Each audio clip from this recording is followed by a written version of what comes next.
Vile umeongea Mombasa, tena nimesikia vile umeongea jana hapa Siaya, kwa mambo ambaye najua unaipenda sana ya devolution. Sisi kama watu National Assembly sasa tunaitisha ceasefire. Sisi tunataka kuacha sasa vita. Tumesikia vile umetoa amri kali, tutasungumuza kichini chini, tutaona vile tutafanya. Hata ile bill ya additional revenue allocation tutapitisha by Thursday, itaenda kwa president kupigwa sahihi. Tutapitisha. Hiyo vita nimeona inakuja ni kali sana, Your Excellency, wacha tukwepe. Unajua ukiona mawimbi imetanda, isikunyeshe, unaingia kwa nyumba haraka.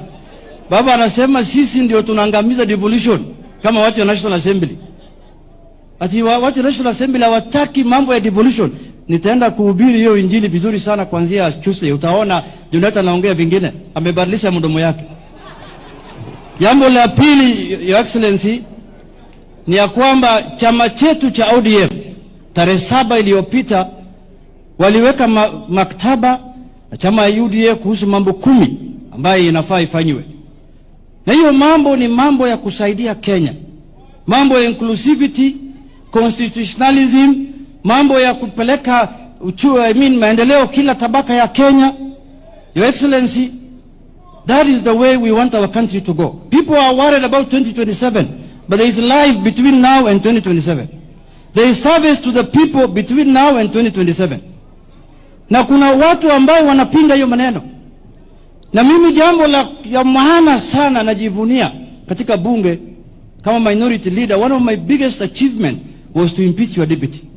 Hiyo nimeandika kitabu, nimefanya kazi ya maana sana kwa sababu yeye ndo alikuwa anaongoza hii mambo hii ya ubaguzi. Anasema wana shareholding, watu hame Kenya, waende Uganda. Sisi kama watu wa Migori aliweka sisi Tanzania, si watu hapa Kenya. Mimi wakati hiyo motion ilikuja, nilikuwa nasanya hata secretaries usiku, sio mchana. Usiku nilikuwa natembea kwa nyumba za wabunge, weka mimi kidole hapa, hii mtu aende bana. Kwa sababu nchi hii saa hii yeye ndo anaongea kila pahali, anasema ati fulani anaonewa, fulani ameiba. Huyu ni mtu ambaye wakati tulikuwa tunafanya maandamano ya 2023 ya kupigania mambo ya cost of living na mambo ya uchaguzi na nini, alikuwa anaingia kwa ofisi yake saa 11 ili apambane na sisi. Hata jogoo ya pili bado hajalia saa hiyo, na ako kwa ofisi. Alikuwa anafanya nini kwa ofisi saa hiyo? Alikuwa anafanya nini kwa ofisi saa hiyo? Huyo mtu alikuwa mtu hatari katika nchi yetu. Saa hii mimi nikiona yeye analia kwa TV, mimi nafurahi sana, naweka chai kwa kikombe, nasema waendelea kulia. Sisi pia tulilia samani, waendelea kulia. Your Excellency, kitu moja umefanya pamoja na baba ni kusaidia sisi kuleta Wakenya pamoja. Sisi saa hii tuko na chairman ya budget kwa bunge, anaitwa Samatandi. Tuko na Mbadi kwa treasury.